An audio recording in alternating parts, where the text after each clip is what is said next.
On this episode, we're diving back into our Main Street Magic Mailbag for our listener Q&A series. Today's November 18th, 2025, and this is episode 825 of the Main Street Magic Podcast. Jeremy and Rhonda are more than a little fond of Disney World, so they made this podcast to share it all with you. Reports and resorts, top 10 lists of all sorts, Main Street Magic's bringing it home for you. Hello and welcome to another episode of Main Street Magic. I am your host, Jeremy Stein, and as always, I'm joined by my lovely wife, Rhonda. Hey guys! If you want to be part of the community and join the conversation, get the latest theme park news, as well as live streams from the parks and resorts, head to Facebook and search for the Main Street Magic community and ask to join. Make sure you check us out on the web at mainstmagic.com, as well as follow us on Facebook, Twitter, and Instagram at mainstmagic, and on TikTok at MSM Podcast. Planning a trip to Disneyland or Walt Disney World can be overwhelming and at times just downright frustrating. But don't worry, because Mouse Dining removes the frustration of booking Disney dining reservations, alerting you when they spot availability for your desired restaurant, date, meal, and time. Visit msmfriends.com to use this free service. And don't forget to hit the subscribe button so you can get brand new episodes every Tuesday and Friday. Are you ready for your bucket list trip?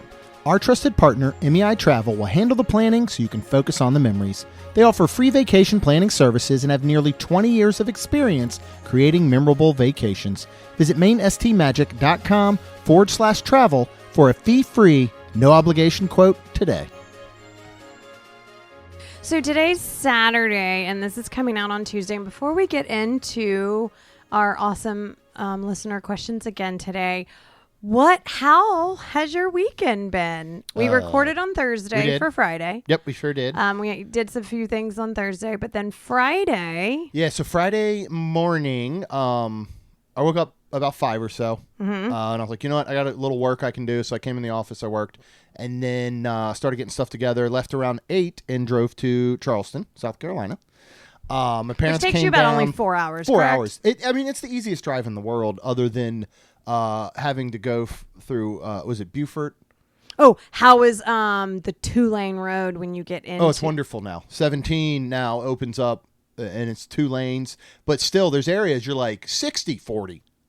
60-40. Okay. So it's still, and we would drive through Beaufort in that area in Charleston all the time to go see my parents, and the police there do not mess around. So, yeah, so I went the speed limit the entire time, like on the dot. So it's not as bad. But I got up there around noon. My parents drove down. It's about 2 hours for them, and I had lunch with them. Had not seen them in person since February. Wow. So that was good. And then Heavy's Bar Burger. Thank you, Tay and Steph, for recommending it. It was outstanding. Smash burgers. Ooh, I had a smash burger on Friday night. Oh, well, we get to hear about your next, because you did not go with me. We went separate ways. I know, which I'm super sad. But I will say, when you first started talking about this, I was like, the date sounds familiar. And it was the exact date of a concert that I was going to with Tina. So honestly, I'm going to be 1,000% honest. I was sad because I like him, everything you've told me. And then he is technically classified under country. Correct? Yeah, so I went to see Cameron Whitcomb. Yeah. Is who I went to see there playing at the Music Farm. It was the last actual night of his I've Got Options tour. So it was the last show of this tour. So I was going up to see him, but I met my parents for lunch. Heavy's Bar Burger, one of the best smash burgers I've had. It would rival Steakhouse 71. What? Easily. That sounds amazing. So when we go back to Charleston, the Tay and Steph, we will definitely go there. Absolutely. I think. That sounds good. Yeah, so that was really cool. Then I went, and our tattoo guy moved to Charleston. So go see Shane at Holy City Tattoo, and got an Ohana stitch tattoo. Seriously, I think it's my favorite tattoo on you now. Oh, I absolutely love it. Yeah, it's in the ditch. I just started to say, where'd you get it? Yeah, so the ditch is the inside of your elbow, and I would have rather just had him saw off the arm at the shoulder than do that tattoo ever again. It is quite painful, and you've had it done on both your arms, so kudos to you. Luckily, Shane is not only such an incredible artist, but he's quick. Yeah. I don't know how. So I only had to sit there for about an hour, which was not too bad. Then I checked into the hotel. Then I went down and oddly enough, bar hopped through Charleston, which is very, very sober and non-alcoholic friendly. That's Pretty awesome. much everywhere you go there, There are multiple non-alcoholic options printed on their menus, along with just incredible craft cocktails in breweries all over. Holy City Brewery is amazing there. So you can, it's really cool. It's just a place. It reminded me a lot of Austin in that matter. Right. Where it's just for everyone. That's great. So that was really cool. Then went to the music farm, saw Cameron Whitcomb. Top 5 shows I've ever seen in my life. Absolutely incredible. I wish you had been there. It was very weird being there alone. Yeah. I do not prefer it. Yeah. I do not care for it. It's a very different environment, obviously, and situation when you go somewhere by yourself and you drink alcohol, because that was my place. You know, I would have gone and bar hopped beforehand and made friends and drink and all kinds of stuff. Right. Instead, I'm just sitting there, you know, the lonely guy drinking his non-alcoholic beer, which I found on draft. That's fantastic. First time ever. So that was That's cool. amazing. Athletic brewery. But anyway, I don't know that I slept at all. I went back to the hotel room, ate some pizza, shocker, and I don't know that I fell asleep. And so at 6 a.m., I was like, I'm going home. So I drove home. So I'm very, very tired, but I love these episodes. These are so much fun. So I'm glad we're doing this. Why didn't you go with me? I know you had your concert already planned. Tina. So I don't know if I've said this on the podcast. I'm not a concert seeker outer. I'm not somebody that's like, ooh, who's coming? Let's go here, whatever. Lucky for you, Tina and I are. Yeah. So you've been to quite a few in the past several years now. And Jeremy does not like country, which makes me laugh because the guy that sang Open for Cameron. Let me say this, okay? And this is a listener question one, so anything goes. So I apologize if you don't care about this stuff. So the guy who opened, Taylor Holder, was definitely had that country sound. Mm-hmm. I did not love his music. I would go see this guy and his band anytime because they were that good. He was such an electric front man. He was fun. He was funny. They had sound cut out on them twice for whatever reason. The entire stage lost sound, and they kind of rolled it off their back. That's great. He got to a point where he's like, look, I know most of you probably have no idea what any of these songs are. So he's like, so first, let's play something the ladies will know, and they played One Direction. I don't think I showed you that video. I'll show you that one. They played One Direction. Wow. And then they went into a Florida Georgia Line song, which everyone there but me knew, I think. But he was such a good frontman. Like it was fun. Good. Like same when we saw what's his face that opened for Dirty Heads, weirdly. Jake Owen. Yeah, Jake Owen. Like I didn't love his music. He was outstanding. He was fun. He was energetic, put on a great show. So I thought that was very cool. And then whoever was in charge of putting Cameron Whitcomb in a country genre, straight country genre, it should be talked to. Because I don't really think he is. But yeah, I mean, some stuff has it. Yeah, kind of. The but influence. It's funny because like I think I tried to explain it to somebody as like a alternative pop mix. Yeah. So funny thing is, he's a baby. First he's of all, 22 years old. He wears a shoestring as a belt. So if you have teenagers or whatever, you know. He is very, very young. But he grew up in Canada listening to things like Eminem and rap. And then that's amazing. Left his home at 17. He was suffering from addiction at the age of 12 years old, which is just as sad as can be. He left home at 17 to work, basically, and his brother introduced him to Johnny Cash. Introduced him to Johnny Cash. No, like the music, Rhonda. Oh, that's how things happen. I was like, what? Sorry, he introduced him to the music of Johnny Cash. And so when you do hear his music, you can get some of those influences, not only from a hip-hop style side, but from a country side along with rock and all. So I thought that was very cool. But this is one of those shows because most of his music, he's 2 years, 5 months sober. And most all of his music deals with addiction, mental health, things like that. Most of them, when you listen to the lyrics, they're hard to listen to. But this kid is so energetic and he has such a smile and a style about him that you're listening to him play and sing these heart-wrenching songs with a smile on your face. Like, I only got sad once, and that's when he talked about his own sobriety and that the crowd was his purpose and thank you, all this stuff. It's the only time I got emotional. The rest of the time, I'm like, this song is devastating, and I'm just having the time of my life because he exudes this joy. That's great. That's just incredible. I look forward to going to a next. I would like you to seek him out.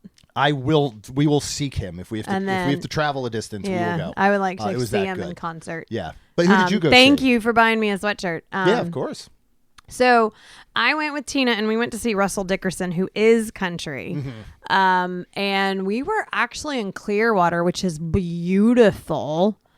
Tina and I were like, we want to do this again and come bring like everybody, like double whammy family, and then I said, or seek out a concert here and we'll just make a weekend of it. Now I will find one as soon as this episode is over. Trust me. Here's the hard part. It was Base Center or something right on the water. So cool. And it's a smaller venue, so it's not like giant. But here was the hard part.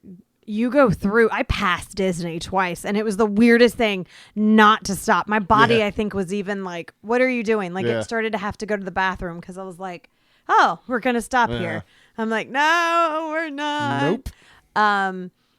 But I think going down, it felt like it took us 5 hours. Yeah. Which, coming home today, only took us 3.5. Yeah. So... anyways, with all that being said, I-4 for you. It was very, very hard getting down there. And then I hadn't eaten all day. And then we got to the hotel, we checked in, we literally got dressed because we were 3 girls. Our hair was done. All we had to do was get dressed and put makeup on. The doors opened at 6:30. It was 6:00, so we got an Uber over there, and it was so funny because we were all so hungry, and there was food trucks, really cool. Where there was a food truck with a pizza oven inside. Oh, I love that. It was so cool. Yeah. Have you ever seen a food truck? Not inside. I've seen the ones that have the pool behind. They have a pool behind on trailer pizza oven. But I haven't seen a food truck with one inside it. Basically, that's super cool. Well, I think it was a trailer that was pulled, but it was a trailer with an oven, I've seen something similar. Crazy. Yes, I heard some girl say, "I've never seen one," and I was like, "I wonder if Jeremy." It's super cool. It was amazing. We, our little friend Alexia, that's like another kid to Tina and I. She's the same age as our children, but she was so hungry that she stopped at the first place, which was Smash Burger. The Smash Burger, which there was a single or a double, and they all got singles. So I was gonna get a double, but I was like, and tater tots instead of French fries. Yeah. So I was like, I love a good tater. Oh, and it was good. Yeah. So we went ahead and ate there. But yeah, so we were in the pit. I'm glad I don't drink anymore. It is very strange to. And anxiety ridden for drunk, and I'm talking drunk people to be around you. Oh yeah. This one girl, because anything can happen at any moment. 100%. Especially when you don't know those drunk. Like when they're your friends, you know, like, oh, this is a friend that they can get crazy or not. But if you don't worry about them, everybody else might worry about them around you because they don't know them. But yeah. I ran into a few of those on my trip as well. I bet. The police came and took this one girl that was right near us away. The police. Sheesh. Like, it wasn't like security, like legitimately police. So anyways, other than that, the concert was great. Here's the funny part. We couldn't find an opener, and this DJ starts playing. That is so strange. DJ. That is really strange to me. Tina and Alexia, I laughed the whole time. They were like, Tina was like pissed. She was like, this is fine if I was in a bar. Yeah, it's. She was like, this is so stupid. I agree. And I was like, and then even Alexia was like, well, let him play more.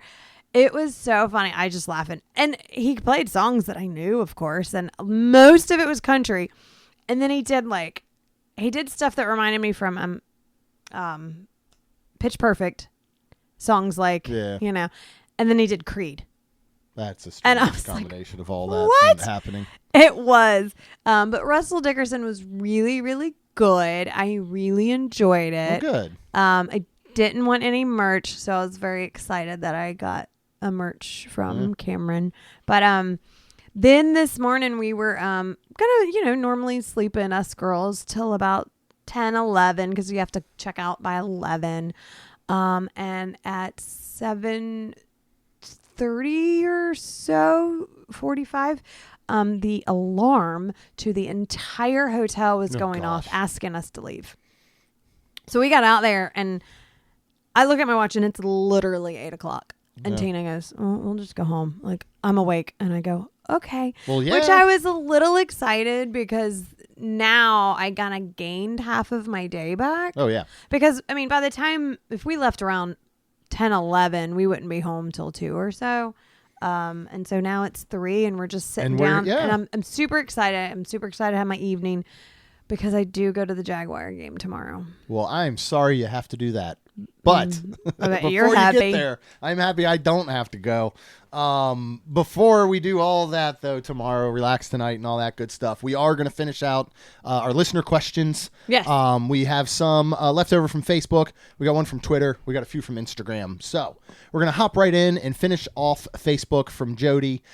Says, if you could travel back in time, let me start that again. If you could time travel back to the future style for one day, but only to a Disney park, where and when are you going?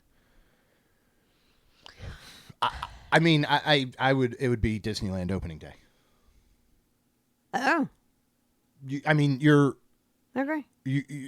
you're witnessing history, not only just for Disney, but for theme parks, amusement parks, entertainment. I mean, what Disneyland did is insane and incredible.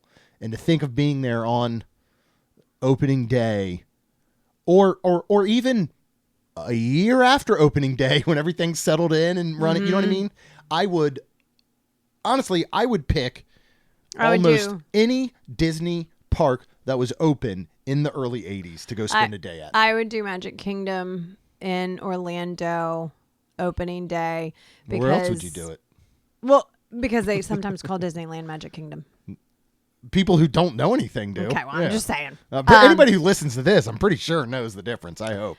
Well, I would do that because seeing me in the sky buckets and pictures and seeing me in pictures from then, I would, as me, an adult now, would like to go back and see like the difference and see how it was opening day. And what if you could go back? I know you can't do this because it would like rip a hole in the time continuum and things would implode and, Dr. Strange would pop out of a toilet or something. But what if you could go back and take yourself as a kid to Disney? So you're the adult you, and you get to take kid you for a day at Disney with no repercussions. I don't know. That sounds weird. I don't know. Oh, that's super weird. I think that would be so cool. Don't... what if you could take little Jeremy and I take little Rhonda? Together? That actually seems weirder. That sounds weirder. Now that it comes out of, when it went from in my brain, I was like, this will be a neat idea. And then it came out of my mouth and I was like, this sounds awful. Yeah, sounds like some sort of weird horror movie. I wouldn't want to take me, but it would be neat. And when you see in the movies, to be walking around Magic Kingdom. Now, of course, it opened in 1971. I was born in 1979. So literally, 81. You're saying you would want to go back to opening day of Magic? I would like to. Kingdom, or you would like to go back to when you were a kid for the first time you went to I'm Magic? saying I would like to go back to when it opened. Yeah. But I'm just saying you're over here talking about taking me, and I wouldn't want to do that, but it would be neat if I could go back, and if it was, again, 81, if I was in 81, which is only 10 years old, Magic Kingdom. That'd be a neat time to go to as well, I think. Let's see, 79, 80, 81, like two and a half. I might have been there because my mom did have me on her hip at one point, and that was a picture. I think I'd want to go a little bit later when I was maybe on the sky buckets and thing, and like go and try not to air quote unquote run into myself. Yeah. And then maybe see myself and just kind of watch from a distance and go, that's cool. You know, in Meet the Robinsons, he's trying to invent that. That's what I wish we had. Like, I don't want to go back and relive moments myself. I want to go back and watch them as though I was watching an actual movie. Yeah. You know what I mean? And again, in that same thing where you're actually pulling kind of that memory from your brain as though you were there, but you get to watch it as though it's a movie playing out. I think would be super duper cool. Ditto. Yeah, as opposed to actually like going back and me being there. The other, if we're allowed to have a park hopper, I think going in 1998 to Walt Disney World would be cool. That was the year that Animal Kingdom opened, so they had 4 parks. Right? So think late 90s, the opportunity to go to Animal Kingdom in its first year, right? MGM Studios wasn't that old at that point. Right? You have a pretty good EPCOT still in the late 90s. Yeah. You know? That was still very much the kind of original 80s EPCOT for the most part. And then, I mean, Magic Kingdom, you know, at that point is a bit older, but let's see, when was the 25th? If it was in 71, so 76, 86, 96, we could have seen the Cake Castle. That I would like to go back and see in person. Not going to lie. All right. We got 2 questions from Chad. You were asked to build a new ride in the World Showcase Lagoon at EPCOT. What would you create? I don't think he means actually in the lagoon, but probably like World Showcase, or we could put one in the lagoon. I was going to say, if you had 20,000 Leagues Under the Sea. Let's bring it back, and it goes around the edge of the lagoon. That'd be cool.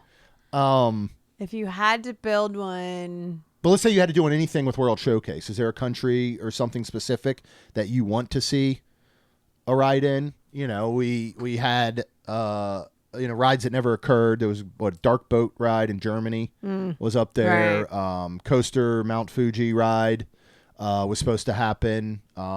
We had the canceled Mary Poppins Cherry Tree Lane, whatever that was going to be. Right. You know, in the UK, I would take any one of those. I want another new incredible dark ride. Yeah. I assume we're going to get at least one with Villains Land, I hope. They've got to have it. I want an old school meets new school Omni Mover dark ride. Okay. Whatever that may be in there. You could stick it in Germany and you know, IP it with Snow White. You could put something, I don't really know what you would do dark ride-ish over it. Well, actually, you know what? In the UK, an Alice in Wonderland dark ride over there could be pretty cool. Yeah. I think I built one on Theme Park Shuffle one time many years ago. You? Yeah. What would you like to see? I don't know, and that's what I was really trying, because I was trying to think of like using the lagoon, because that would be kind of cool. So we'll just start with what style, or just a good fireworks show. Yeah, I would like to see a good fireworks show come back. I agree.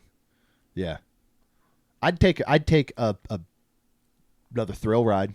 Yeah, there too. I mean, again, I don't know what it would be.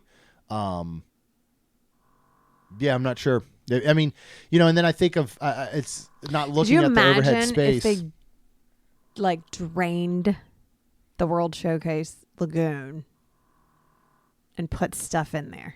No, it'd be awful. Well, I mean, that'd be crazy, right? Yeah, of course it would. Yeah, but do you think they could? Well, they can do whatever they want. They're Disney. Yeah, well, why would they? True. Yeah. I don't know.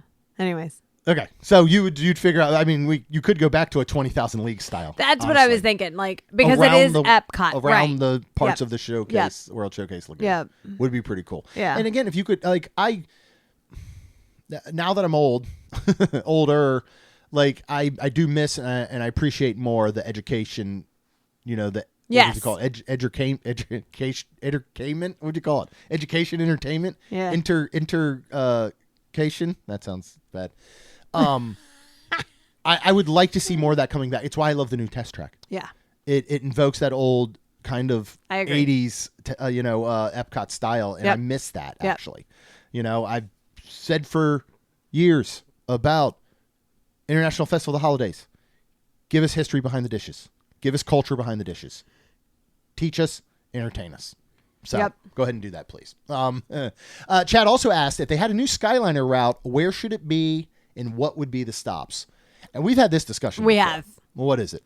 Animal Kingdom. Yeah, it'd be an Animal area Kingdom. and over there, and then it doesn't even have to connect to the current Skyliner, technically. Right. Stop at the All Stars. Mm-hmm.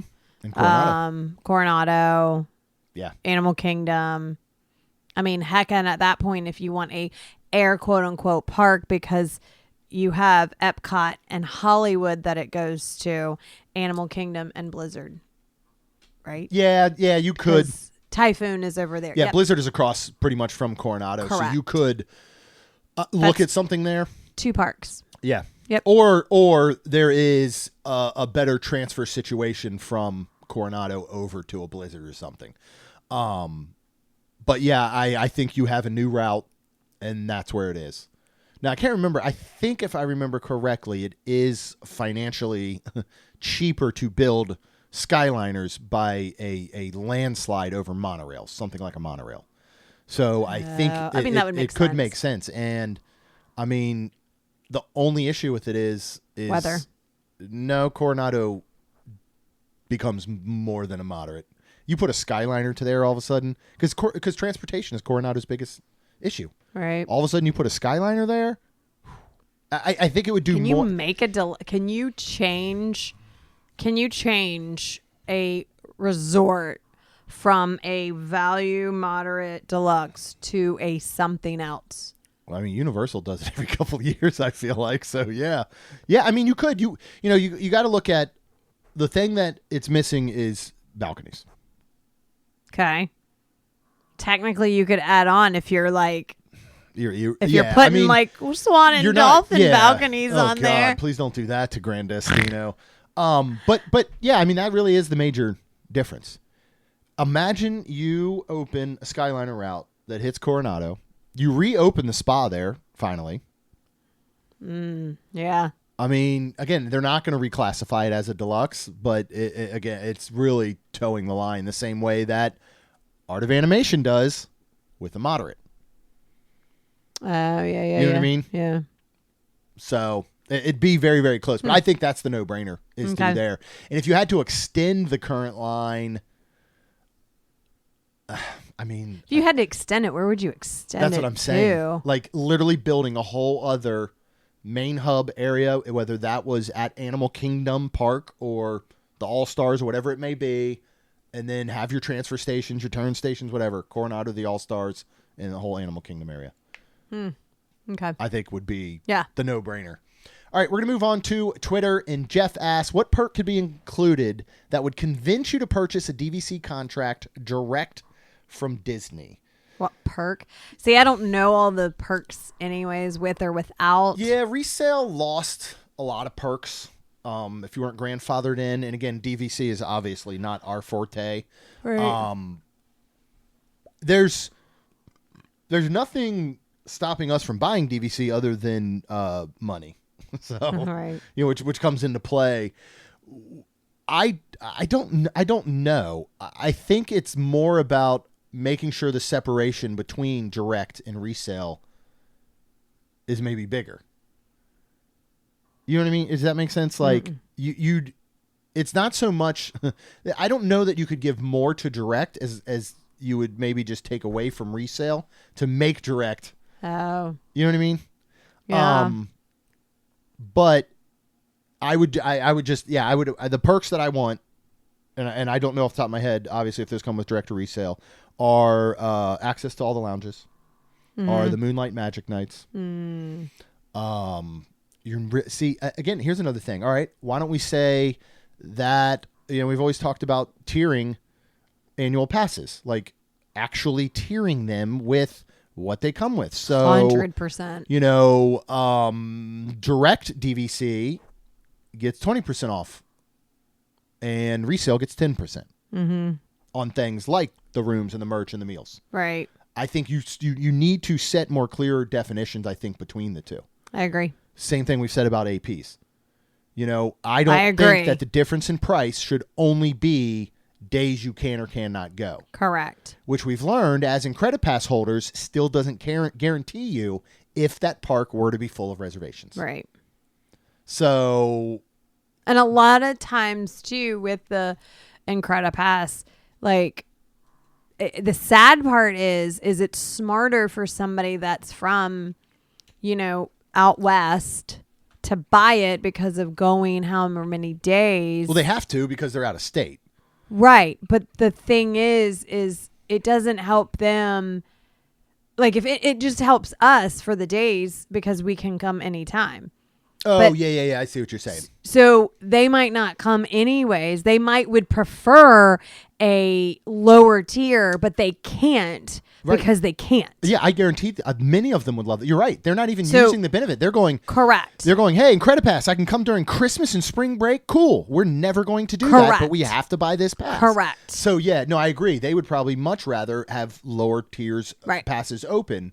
But, yeah, I mean, it's one of the things that's always bothered me. I understand that it costs more because you do have access to more days. But, again, Universal's doing it with tiers on discounts and things like that. There's not a single benefit between the passes other than the days you can go. And I just don't think it should be that way. I kind of agree. And same with DVC. I think you want just very clear defined what makes it so great. And if Disney is so worried maybe about resale, and there's a lot, because I know sometimes they'll crack down on that and they've got the right of first refusal or whatever on resale contracts and all this fancy stuff.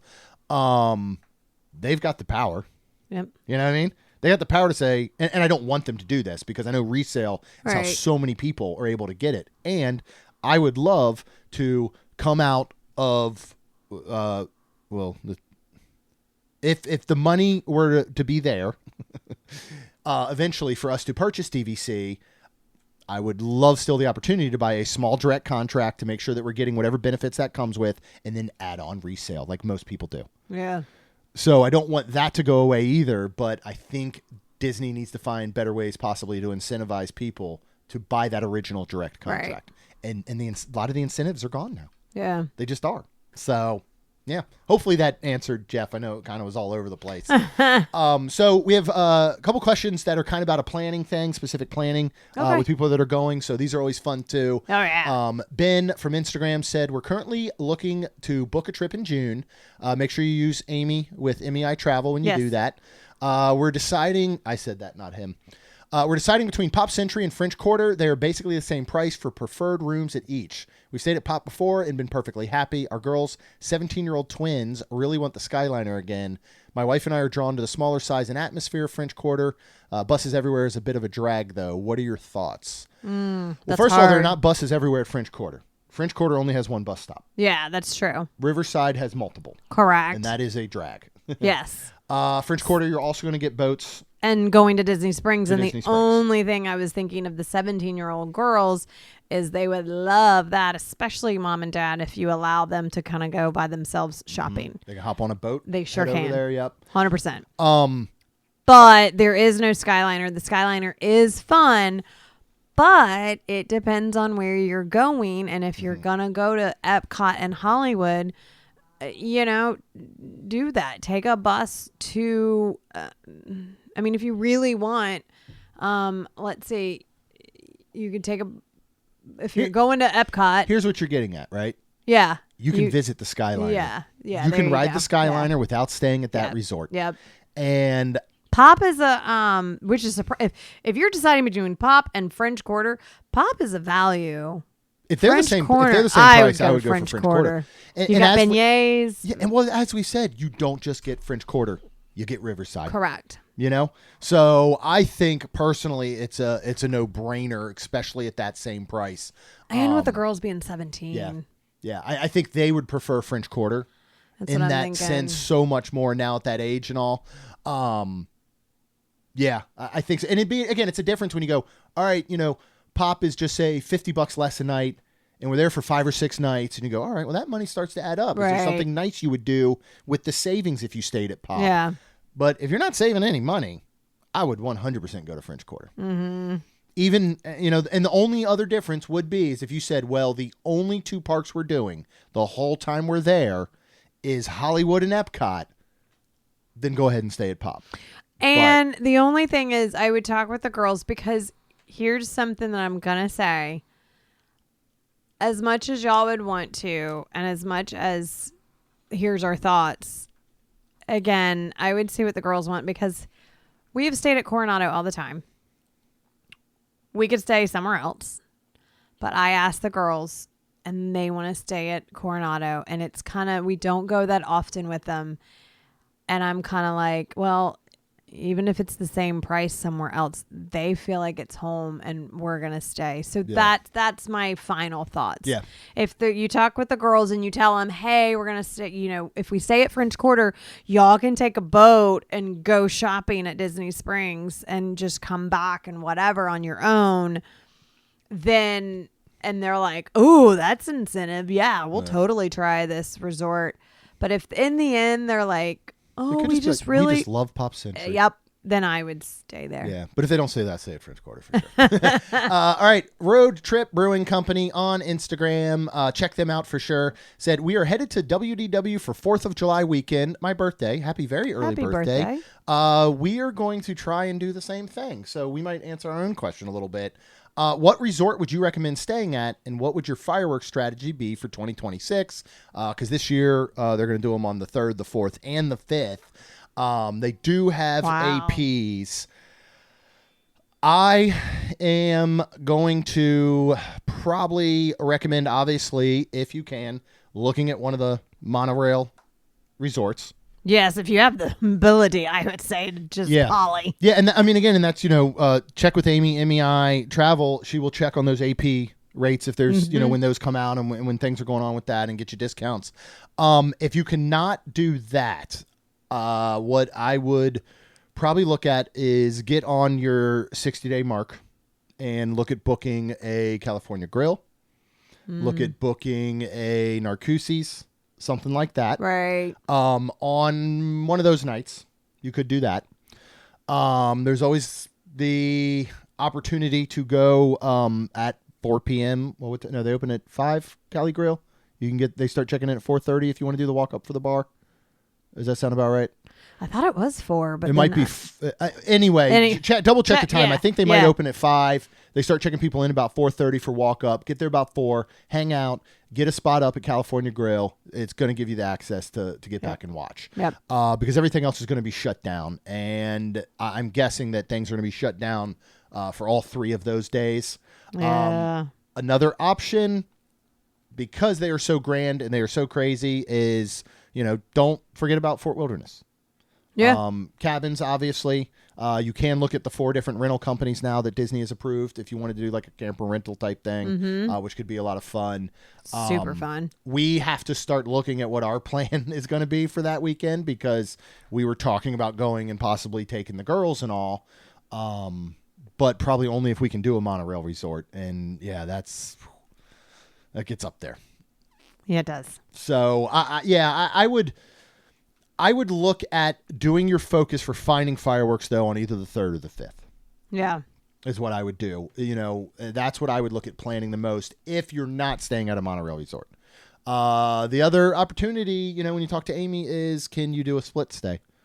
If monorail resort is not within the budget, then you could look at doing a split stay on the front half and then finish off a night or 2 at a monorail resort on the 4th or the 5th or something, and then you have access to catch all those. And one other thing, you don't get to hear the sound and stuff, but if you kind of just want to see fireworks, you do get the 360 view from what was it where we stayed at Disney Springs? Oh, a Drury. Mm-hmm. You can get a pretty decent view of some fireworks. You don't get the Magic Kingdom ones, though, is the problem. You get Epcot. You get what area were we facing from then? I know. I'm trying to remember. Because Magic, I believe, was on the backside of where we were facing. Because we faced Disney Springs, but we were able to see from what was happening at Epcot all the way down to I feel like Icon Park areas in Orlando. Yeah, I feel like there was just a lot going on. You can't hear the sound, but still. But I don't think you're going to catch the Magic Kingdom 360s. There's no guarantee. Let's just say that, as opposed to booking a monorail resort and having access to those types of things. So, just those types of things to think about. All right. A Bowman is the username. I don't have the full name. From Instagram said best Christmas snack that's served all day, any park. I happened to get a glimpse at this one when I was putting the notes together. I don't know if you will agree, but all day, at Magic Kingdom, at Columbia Harbor House is that gingerbread cake. That tree-shaped gingerbread layered cake that we absolutely loved. Yeah.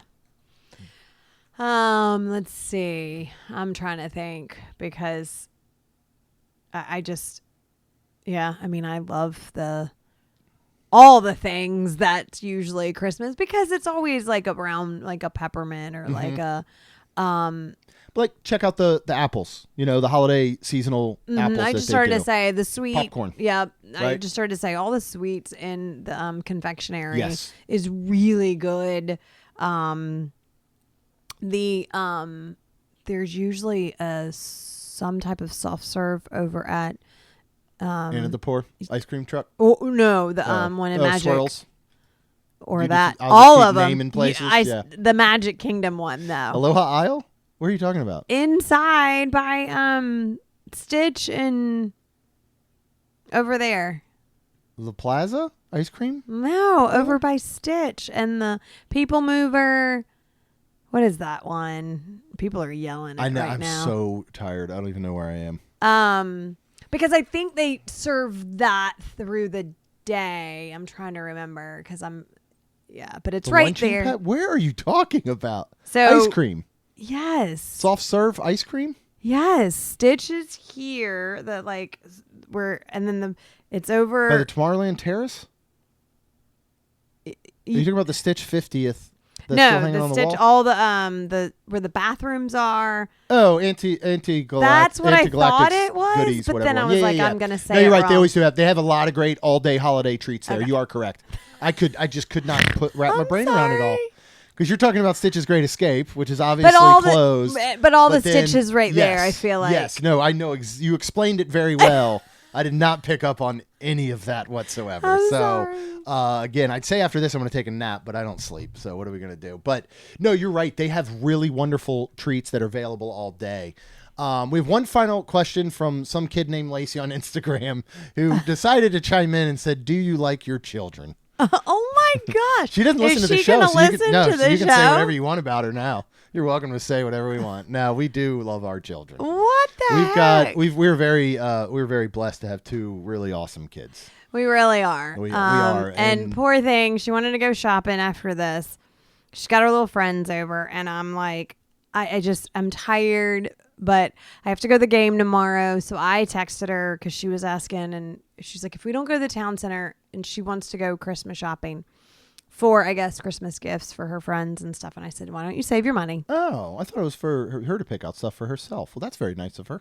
I'm assuming. Yeah. I have to work all day next Saturday. Like I was thinking of even putting somebody else, and I might have to. Like this week is busy. And I'm working all day Saturday. We have IAPA on Thursday. Oh yeah, we got to go to IAPA Thursday. So keep in touch with that, or keep in tuned to all our socials. We'll be doing that, and we're gonna we Thursday got dinner night at we have Sci-Fi.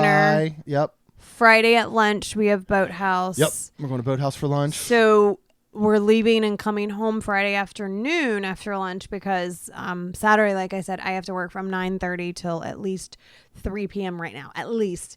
And I'm already booked this entire week. So if I can't get people in, I'm going to have to go do like 3 p.m.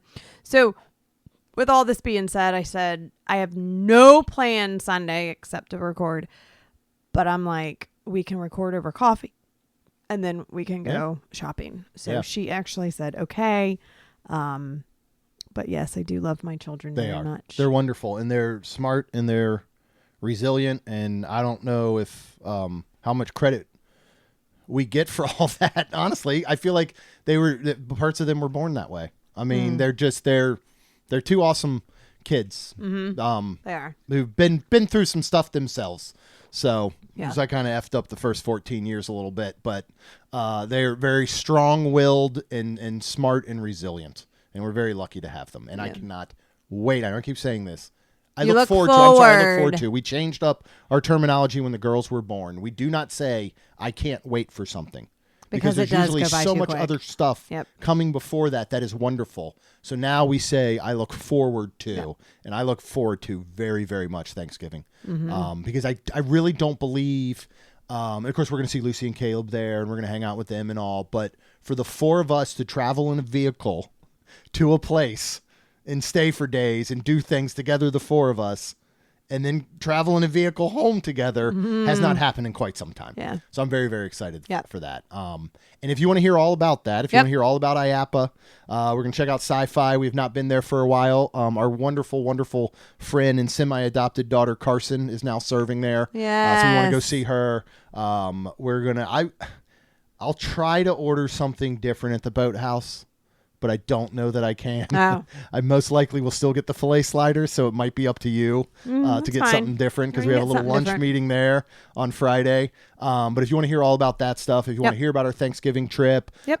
you can go ahead and subscribe. You get the brand new episodes every single Tuesday and Friday. If you want to participate in future Main Street Magic listener mailbags, like our daughter Lacey, go out on socials, follow us at Main ST Magic. Of course, news, daily dining reviews at noon every Monday through Friday at mainstmagic.com. And finally, Rhonda and I would be so very thankful if you could please leave us a rating and review. Because it'll help our show grow. That's all we've got, and we'll see you real soon.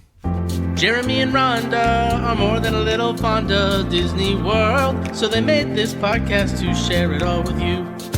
Reports and resorts, top 10 lists of all sorts. Main Street Magic's bringing it home for you.